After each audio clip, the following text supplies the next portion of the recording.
মোটামুটি ভালোই হইব এবারে, এবং জিনিসপত্র বাজারের দাম বেশি এবং অনুসারে এবার একটু দাম বাড়বো বা আগের মতনই থাকতে পারে, বাজার বুঝছে আর কিটা হইব।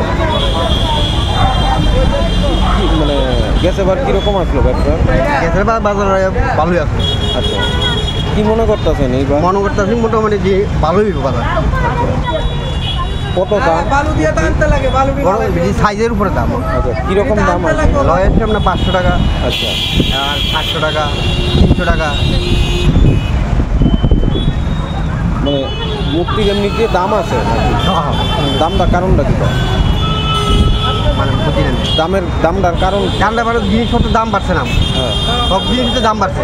গতবার যেটা আসলো 5 টাকা, এটা এবার 7 টাকা, 8 টাকা, 10 টাকা হয়েছে। এই কারণে আমরা তো আর জিনিসটার দামটা বাড়ে যাবে। কি মনে করতেছেন বিক্রি কীরকম হতে পারে? বিক্রি হইব, বিক্রি বাজারও ভালো হইব, বিক্রি হইব। আজকে তো মানে অনেকে আইব, আয়া দেখবো, এবার মনে খালি নিব, তবু শনিবার নিতাম না, কালকে নিব, সোমবারে নিব, এই জলবায়ু।